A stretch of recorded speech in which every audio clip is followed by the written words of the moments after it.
নমস্কার বন্ধুরা, education culture YouTube চ্যানেলে তোমাদের প্রত্যেককে স্বাগতম। তো West Bengal state council of technical and vocational education and skill ডেভেলপমেন্টের তরফে তোমাদের ডিপ্লোমার ফার্স্ট সেমিস্টার রেজাল্ট বের করে দেওয়ার পর অনেকটা চিন্তার হাত থেকে রেহাই পেয়েছে ফার্স্ট সেমিস্টারের স্টুডেন্টরা। তবে এখনও একটা সমস্যা স্টুডেন্টদের রয়ে গেছে, সেটা হচ্ছে যে ডাব্লিউবিএসসিটি থার্ড এবং ফিফথ সেমিস্টারের যে রিভিউ রেজাল্ট সেটা কবে আসবে। তার কারণ এই যে রিভিউ প্রক্রিয়া, যেটা 12 তারিখ অবধি চলেছিল মার্চের, তার প্রায় 45 দিন মতো সময় কিন্তু হয়ে গিয়েছে। আজ আমরা দাঁড়িয়ে আছি এপ্রিল মাসের 28 তারিখে এবং এখনও অবধি তোমাদের রিভিউ রেজাল্ট আসার কোনো রকম নোটিফিকেশান জারি হয়নি। তবে তোমাদের রিভিউ রেজাল্ট কবে আসবে? আমি তোমাদের প্রায় প্রত্যেকটা ভিডিওতেই বলেছিলাম যে ডাব্লিউবিএসসিটির ফার্স্ট সেমিস্টার রেজাল্ট এবং থার্ড এবং ফিফথ সেমিস্টারের যে রিভিউ রেজাল্ট, সেটা মোটামুটিভাবে 20-21 তারিখ থেকে 28-29 বা খুব বেশি হলে এপ্রিল মাসের লাস্ট উইকের মধ্যেই কিন্তু রেজাল্ট বেরোবার চূড়ান্ত সম্ভাবনা। তো তার মধ্যে প্রথম প্রেডিকশান আমার ফুলে গেছে, যেটা হচ্ছে 25 তারিখে কিন্তু তোমাদের অলরেডি ফার্স্ট সেমিস্টারের যে রেজাল্ট সেটা পাবলিশ হয়ে গিয়েছে। তবে এখনও অবধি আজকে 28 তারিখ হলো, রিভিউ রেজাল্ট কিন্তু পাবলিশ হলো না। ফলে স্টুডেন্টদের দেখো, শরীরে যদি কোথাও একটা ফোঁড়া হয় তাহলে কি হয়, সব সময় আমাদের মন ওই ফোঁড়াটার দিকেই থাকে, যে ওটা কিভাবে ঠিক হবে।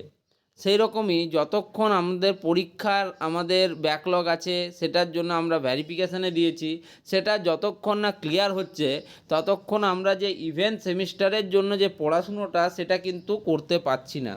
এটা তোমরা প্রত্যেকেই কিন্তু এক কথায় স্বীকার করবে যে যতক্ষণ না তোমাদের রেজাল্ট বেরোচ্ছে তোমরা ততদিন কিন্তু শান্তিতে থাকতে পারছো না। দুরকম রেজাল্ট এখান থেকে আসতে পারে তোমাদের এই যে রিভিউ করতে দিয়েছো। এক নম্বর হচ্ছে যে তোমার ব্যাকলগ বা সাপ্লি ক্লিয়ার হয়ে গেল। ধরো হয়তো তোমার কোনো জায়গায় কোথাও নাম্বার গুনতে ভুল হয়েছিল বা কোথাও নাম্বার পড়েনি, এমন ঘটনাগুলোর ক্ষেত্রে তোমার ব্যাকলগ বা সাপ্লি ক্লিয়ার হয়ে গেল। এবং দ্বিতীয় বিষয় হচ্ছে যে তোমার রিব্যাক বা রিসাপ্লি এলো।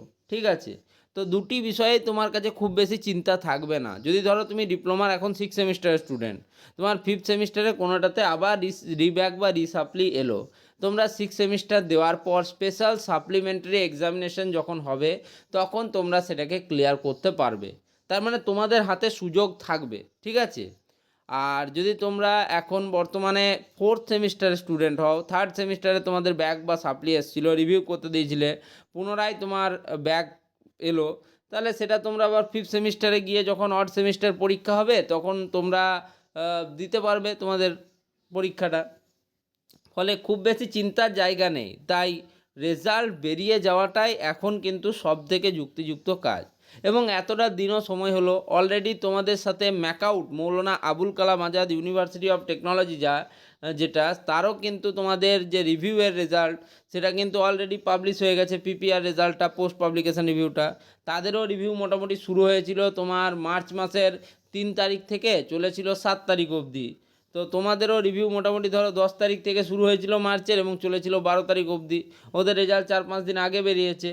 ফলে সেক্ষেত্রে তোমাদের রেজাল্ট কিন্তু এই 28, 29 এবং 30 অর্থাৎ আজ সোম, মঙ্গল এবং বুধের মধ্যে বেরিয়ে যাওয়ার একটা চরম সম্ভাবনা আছে এবং বেরিয়ে যাওয়া উচিত বলেই আমি মনে করি। ঠিক আছে, কারণ যত এই রেজাল্টটাকে পিছনের দিকে ঠেলবে তত কিন্তু স্টুডেন্টদের যে মানসিক প্রস্তুতি ইভেন্ট সেমিস্টার যে এক্সামিনেশন সামনে রয়েছে সেটা নিয়ে, তাতে কিন্তু বিঘ্ন ঘটবে।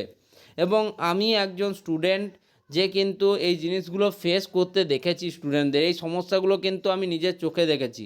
ঠিক আছে, যদি আমি পলিটেকনিক স্টুডেন্ট না হতাম তাহলে কিন্তু আমার তোমাদের সম্বন্ধে এই কথাগুলো বলা, তোমাদেরকে বলা, এগুলো বৃথা যেত। যেহেতু আমি অলরেডি পলিটেকনিক করেছি সেই জন্য আমি জানি যে স্টুডেন্টদের কী কী সমস্যা হয়।